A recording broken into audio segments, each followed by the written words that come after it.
Well, 7 o'clock, we have a great turnout, it looks like. My name is Brittany Blaine Roth. I am the Division of Sportfish Area Management Biologist for Prince William Sound and also Anchorage and North Gulf Coast. Here in the Zoom today, we've got with me is the Assistant Manager, Donnie Arthur, with the Division of Sportfish. We also have Martin Schuster, the Commercial Fisheries Manager for Prince William Sound. Alyssa Cole with Commercial Fisheries Division, a fisheries biologist. And we also have a couple other people, staff that'll be helping out to navigate the Zoom. This is a bit of uncharted territory for us. We've never tried to do a large Zoom before, but we have Caitlin Zonneville with our education outreach position, and we have Taylor Cubbage, fisheries biologist with the Division of Sportfish. A couple other staff on the audience as well. Well, good evening, everyone, and welcome. I wanted to start with a quick outline of what we'll be covering tonight for spot shrimp in the Sound. First, we'll do a brief overview of spot shrimp life history. Then we'll go over the Prince William Sound Shrimp Survey. After that, we'll talk about how spot shrimp are managed, including some of the specifics for both the commercial and non-commercial fisheries. We'll also walk through the Prince William Sound shrimp harvest, including the most recent 2025 season, and then dive into the stock assessment and 2026 results. We'll wrap things up with the 2026 management decisions, and we'll make sure to leave plenty of time for questions and discussion at the end. Starting with the basics again as a refresher, Prince William Sound is the northern extent of spot shrimp distribution, resulting in a lifespan of 7 to 10 years, longer than for more southerly counterparts. Spot shrimp reach sexual maturity at an age between 3 and 5 and marketable size between 3 and 4 years old. Spot shrimp are also petandric hermaphrodites, meaning they begin life as males and transition to female once they reach a certain size and age. In Prince William Sound, transition takes place between 5 and 6 years old, later than for other spot shrimp populations. This means that most females are susceptible to harvest when they transition sex. This figure shows the general life cycle of spot shrimp. We'll begin in March at the end of the egg development period when eggs are ready to be released.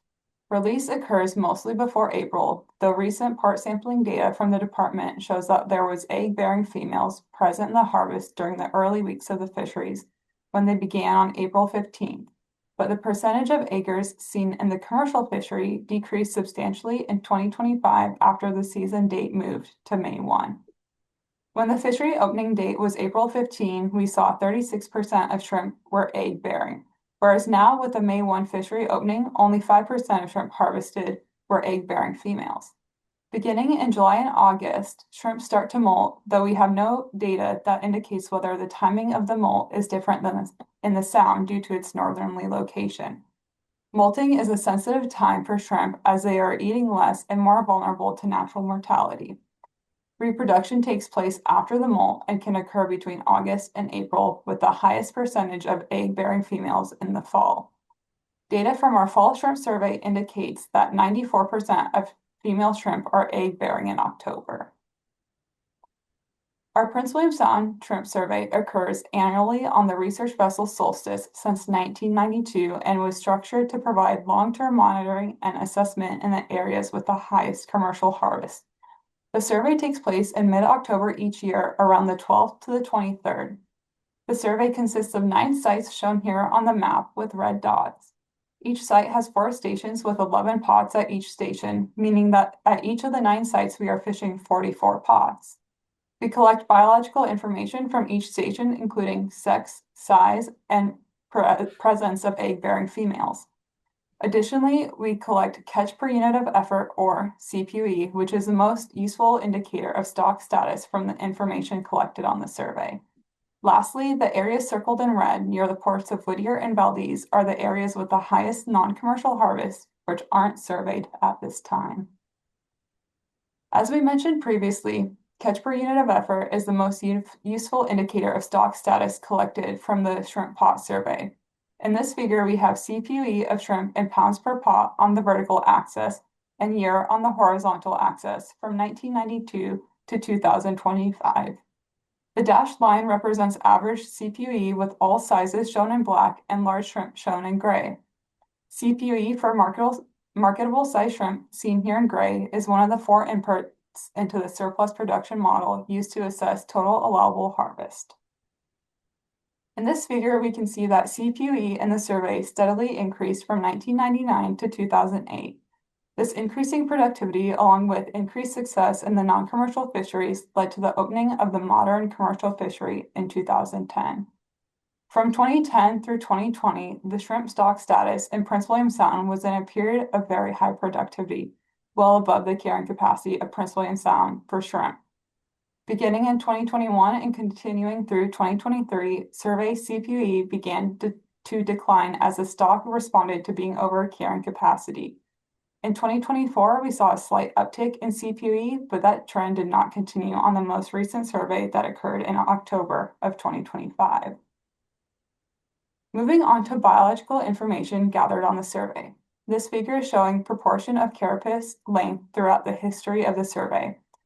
The first dashed vertical line at 32 millimeters is the size of marketable shrimp, and the second dashed vertical line at 39 millimeters is when 50% of the female population is mature. Males are shown here in blue, females in light pink, and transitional in green. We start with 1992 on the top left of this figure and continue through 2025, which is shown on the bottom right-hand side. Not only did we see a decrease in survey CPUE in 2025, we also see a truncated distribution of shrimp sizes. The proportion of large shrimp, which are generally females, has been decreasing overall since 2017. In 2025, this is very apparent with the most shrimp being below the marketable size of 32 millimeters. We are in a period of lower productivity, and we are seeing less large females in the population at this time. Getting into some of the commercial fishery management specifics, the commercial fishery has an annual rotation on the western portion of the sound. Commercial fishing areas are rotated on a triennial basis, with each area open for 1 season and closed for 2. To participate in the commercial fishery on the eastern portion of the sound, a commissioner's permit is required. In addition to the rotation, no more than 50% of the commercial GHL may be harvested from any one statistical area. New thresholds were put into place at the last Board of Fish meeting for shrimp in March of 2025, which better reflect dynamics in shrimp population rather than being based on historical harvest like we previously had with the 110,000 threshold to open the commercial fishery. Now for the commercial fishery to open, the shrimp biomass has to be greater than 40% of the carrying capacity. If the estimated biomass is above B40, the commercial fishery receives 40% of the total allowable harvest. If the estimated biomass falls below this threshold for the commercial fishery, it will not open. As I mentioned earlier, the season opening date was delayed by 2 weeks at the last board meeting, so now the fishery opens May 1 and closes September 15th in regulation, though it often closes earlier by emergency order when the GHL is achieved. The department has a variety of tools outlined in regulation to manage the commercial shrimp pot fishery in season. The maximum pot limit is 100 pots. However, pot limits are generally set between 25 and 35 by Hey, emergency Alyssa, order. Yeah. pause for a second. The presentation shifted off. Donnie.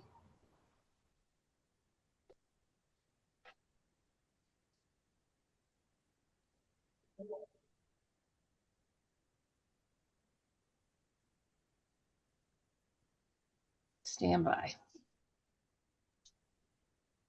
Is that better? Yep. Are we good to go? Okay, awesome. Well, I'll continue on with this slide here then. Like I was saying, the maximum pot limit is set at 100 pots. However, these are generally set between 25 and 35 pots by emergency order each season. We also have fishing periods from 8 a.m. to 4 p.m. daily. These are often liberalized by EO to 8 a.m. to 8 p.m. to allow greater fishing opportunity with the tide cycles. We also have reporting requirements that include post-trip call-ins and logbooks. The department has authority to require daily check-ins, and this management measure was implemented for the 2025 fishery season due to a smaller GHL. This figure here shows commercial harvest in pounds and the GHL from 2010 through 2025 by area.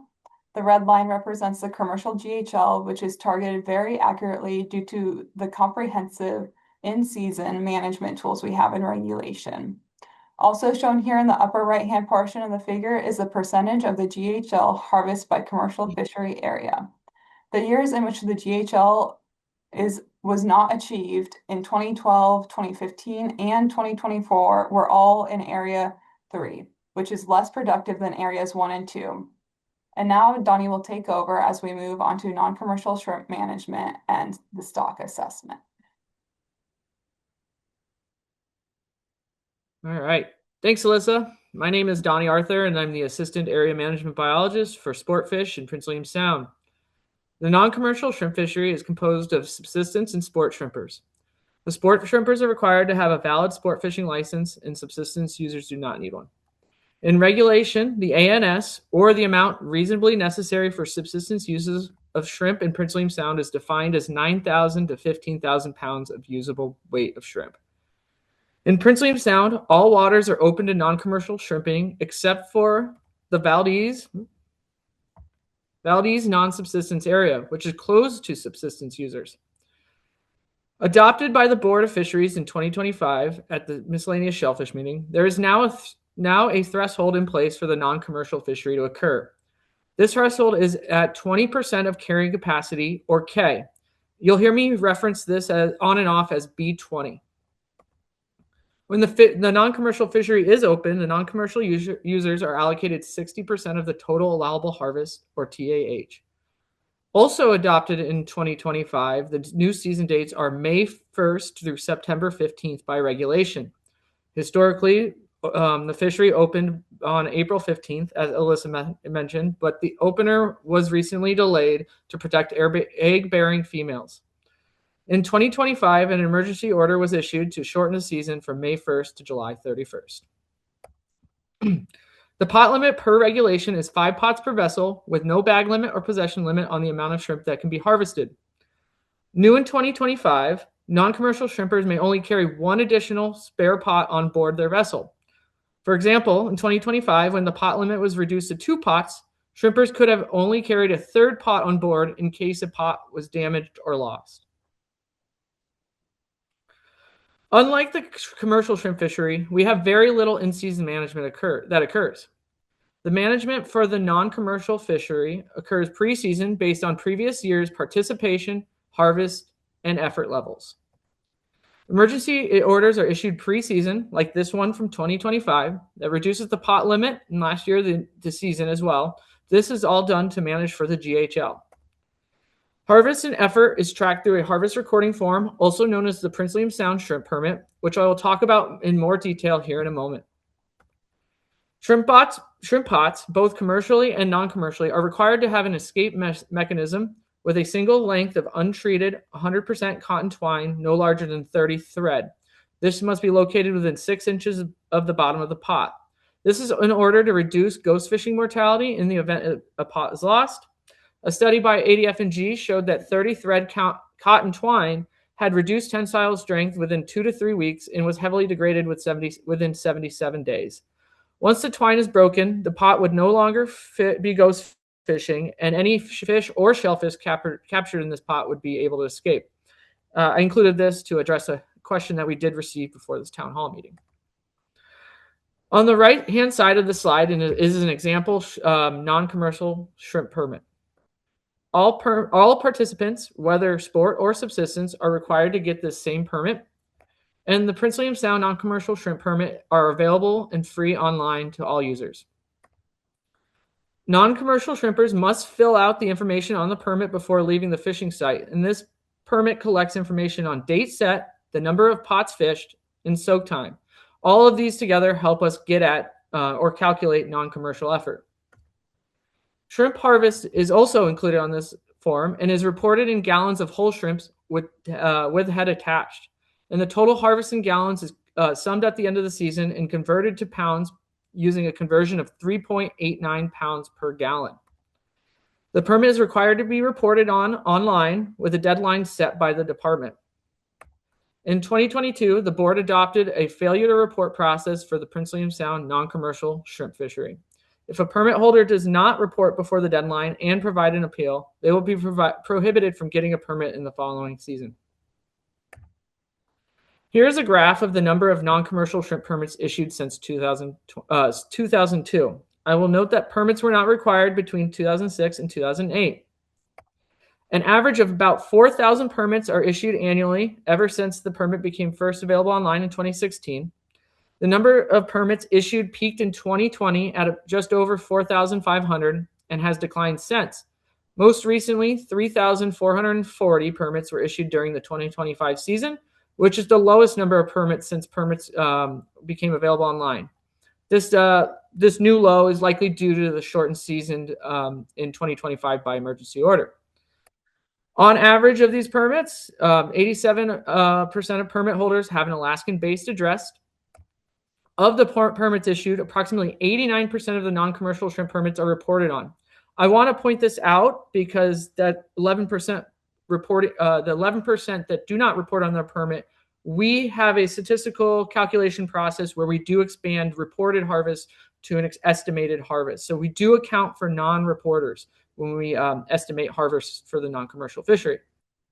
Lastly, the percentage of permits that have fished has remained really stable over time. About 58% of the permits issued report fishing at least one set of shrimp pots in a season.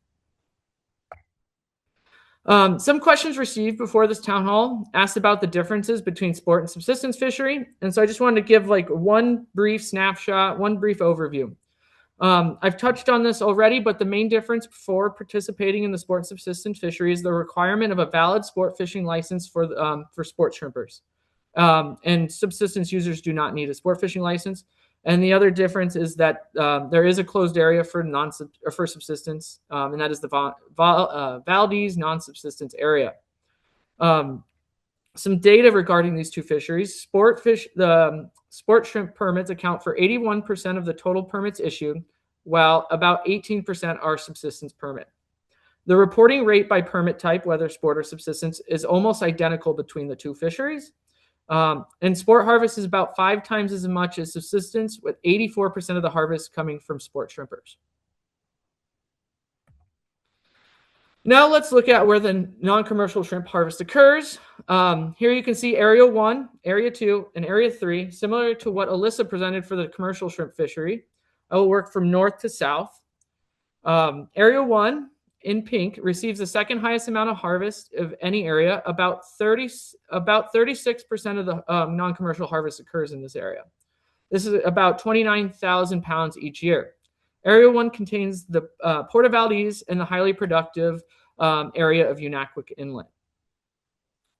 A majority of the harvest, or 55%, comes from Area 2, the area here in green. This equates to just about 47,000 pounds each year. This area is easily accessed by boat from Whittier, so it receives a lot of effort, and is also fairly productive for shrimp, hence the highest harvest amongst these three areas. Area 3 in lavender sees the lowest amount of harvest of any of the areas, about 3,200 pounds, or just 4% of the total non-commercial harvest.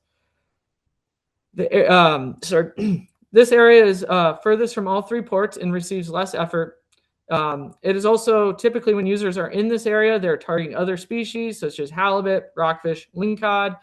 So shrimp tend to be an afterthought when they're down in the southwest corner of Prince William Sound. All other areas outside of Area 1, 2, and 3, or the area in white in this map, receives the third most harvest of any area at about 5% of the total harvest. Here is the non-commercial harvest relative to the target guideline harvest levels, or GHLs. The non-commercial annual harvest is the solid gray bars, and the guideline harvest levels are the single black dashed line. In the last 13 years, with the exception of 2016, 2024, and 2025, the GHL have been pretty stable at approximately 100,000 pounds. The non-commercial shrimp fishery has exceeded the GHL 7 out of the past 17 years. 2010 was the first year that the GHL was exceeded. This was the only year that the pot limit was increased by emergency order, which likely explains the harvest above the GHL. The department no longer has this authority to increase pot limits above the regulation 5 pots per vessel. They can't do that by emergency order anymore. The non-commercial GHL was exceeded in 2016, 2018, 2019, and 2020, even with pot reduction each of those years. This was largely due to increasing effort and increasing catch rates, since the spot shrimp population was very high at this time. As Alyssa kind of alluded to earlier, the population was above carrying capacity during some of those years. The next year that the GHL was exceeded was in 2024. The pot limit was 3 pots, but only 2 of those pots could be fished near the ports of Whittier and Valdez. There was also a lower GHL this year due to growing concerns from a decreasing catch per unit effort in the October pot survey. And most recently, in 2025, the non-commercial fishery saw its lowest GHL, and the harvest exceeded GHL by 12%, even with the most restrictive pot limit to date of 2 pots and the first ever season reduction of to May 1st, starting in May 1st and ending in July 31st. Across all of these years, since the beginning of the non-commercial shrimp management plan in 2009, the non-commercial fishery has harvested 99.4% of the GHL on average. The next figure shows the combination of commercial and non-commercial harvests in pounds for the years that both fisheries occurred. The commercial harvests are in the dark gray portions of the vertical bar, and the non-commercial are the light gray portions. Also on this figure are the established total allowable harvests, or TAHs, for each year. These are represented as the horizontal dashed orange lines. As you can see, in most years, or 11 out of the 16, we have not reached or exceeded the TAH. Based on the survey, CPUE, and harvest from both fisheries through 2024, the TAH in 2025 was calculated at 80,646, which was the lowest in the past 16 years, and it was slightly exceeded in 2025. Now I'm going to take some time to explain in depth the spot shrimp stock assessment and management in 2026 and going forward. The Prince William Sound spot shrimp population is assessed using a surplus production model. This model attempts to get at production or harvestable yield at different levels of biomass, with the foundation that there is zero production from the population at a biomass of 0, because you simply don't have any shrimp in the population, and that there is no production at carrying capacity because the population is saturated with shrimp competing for resources. In the current surplus production model, there are 4 inputs. An index of abundance, which is a catch per unit effort from the pot survey in October that Alyssa alluded to, a time series of harvest from the commercial fishery, a time series of harvest from the non-commercial fishery, and a time series of removals from the survey. These removals from the survey are small, and these are the samples that we collect the biological data, such as length, sex, and percent of egg-bearing females. Together, these data are used in the model to estimate K, carrying capacity, biomass through time, maximum sustainable yield, and intrinsic growth of the population. So for those of you that attended the miscellaneous shellfish Board of Fish meeting in 2025, you may have heard that we have an updated and refined surplus production model, and we did make some major improvements in 2025 to the surplus production model. So I wanted to touch base on this a bit. I'll refer to the deterministic bootstrap model as the old model simply, and that'll be on the left, and the new Bayesian state space model is the new model on the right. Both models take the same form, which is the Schaefer surplus production model. The Schaefer form of the surplus production model means that the production curve is symmetrical with a peak production or yield at the 50% of carrying capacity. Both models produce estimates of biomass, carrying capacity, stock status, and intrinsic growth.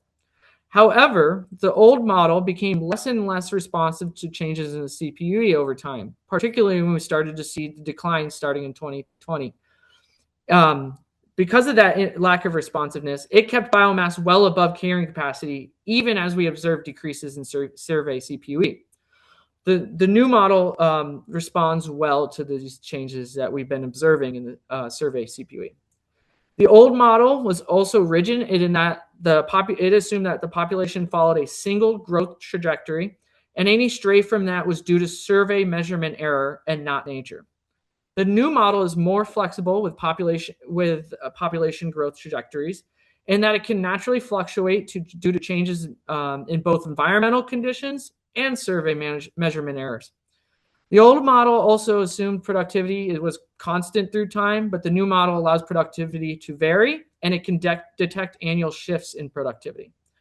The last row in this table comparing the two models, it has less to do with the models themselves, but with how the results were used to set the total allowable harvest, or TAH. With the old model, TAH was set equal to an MSY estimate, whether it was the point estimate or the lower bound 90% confidence interval. This is kind of why it was the TAH at the time was artificially stable. The new way with the new model that we set TAH is based on stock status and production. So it scales to the current stock status and biomass. So it's far more, not only is the new model more responsive, but the way we set TAH is far more responsive to actually what is out there for biomass. So here is the output of biomass from the latest run of the new model. On the x-axis, we have year from 1960 to 2025, and on the y-axis, we have biomass of the Prince William Sound spot shrimp population in pounds, which is estimated for each year in this new surplus production model. The top black dashed line is K, or carrying capacity or unfished biomass of the stock, which is estimated at just over 3 million pounds. The orange dashed line is the trigger for the commercial fishery to open, which is 40% of carrying capacity, also referred to as B40. The red dashed line is the trigger for the non-commercial fishery to open, which is at 20% of carrying capacity, or also referred to as B20. As a reminder, these triggers were only established in 2025. If you follow the solid black line of biomass, it starts at carrying capacity, and starting at 1960, it starts at carrying capacity and steadily declines, and then just begins to decline rapidly more there in the 80s due to a large commercial fishery at the time. The commercial fishery was closed in 1992 due to population declines, and the population remained at a low level until the late 1990s.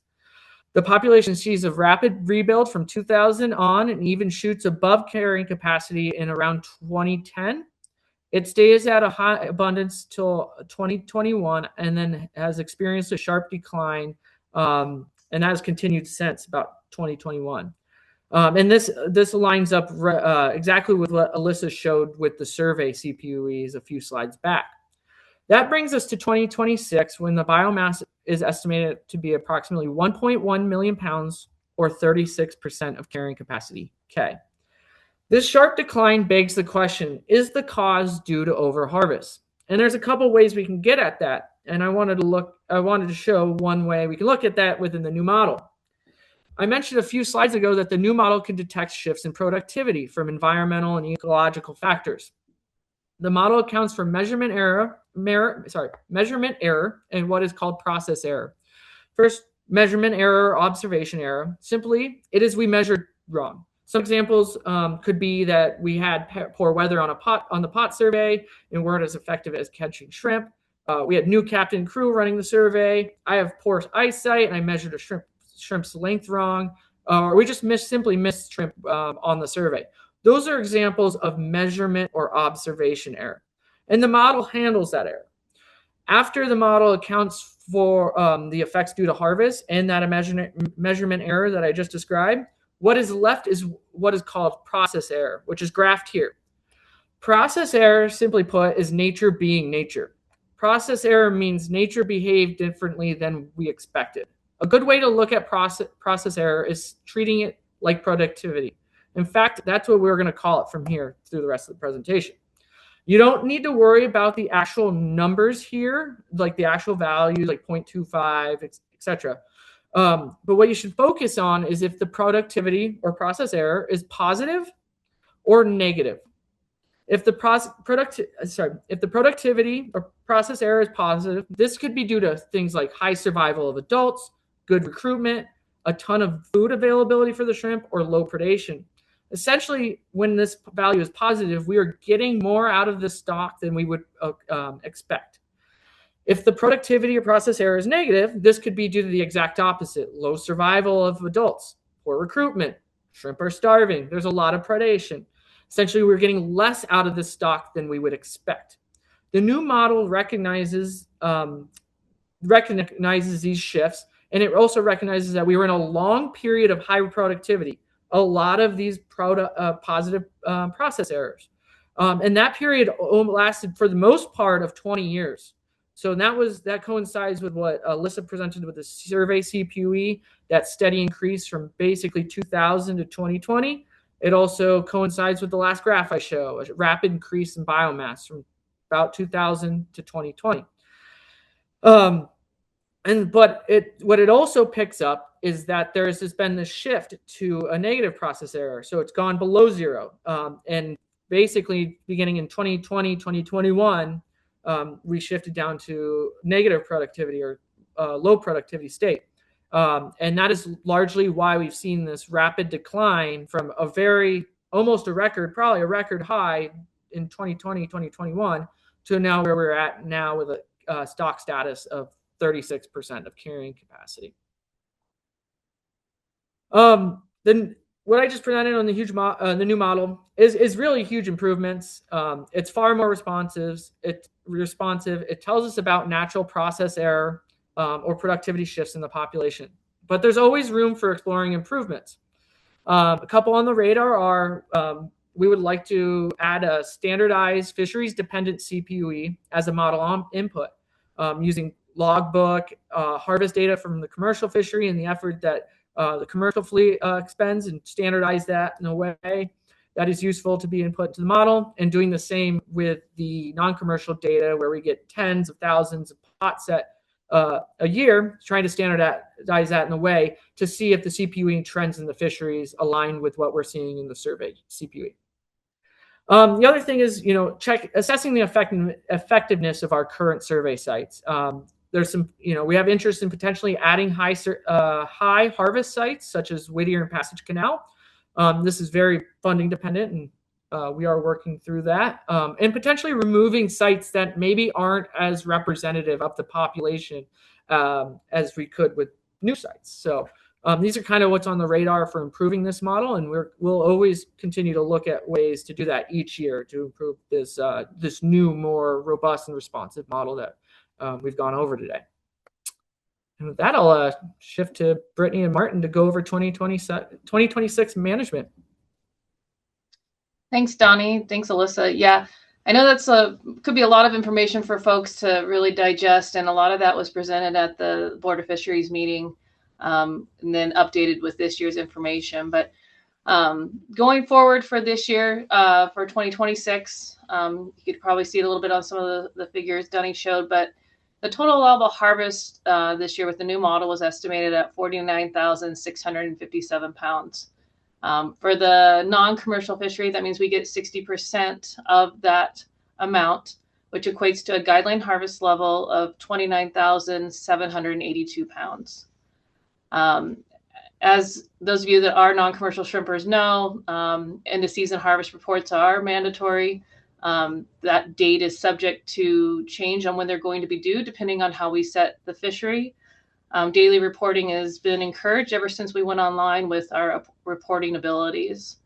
And I know one of the big questions that I've gotten ever since we posted this Zoom meeting was, well, what's the limit going to be and what's the season going to be? We have not made a final decision. I encourage people to put their 2 cents in to let us know what they're thinking they would like to see. We do know, based on this number being lower, the TAH and by therefore our GHL as well, that we are going to have to be more restricted this year for the non-commercial fishery. So that's the short of it for the non-commercial this season. And Martin, you want to jump in with the commercial? Yep, thanks, Brittany.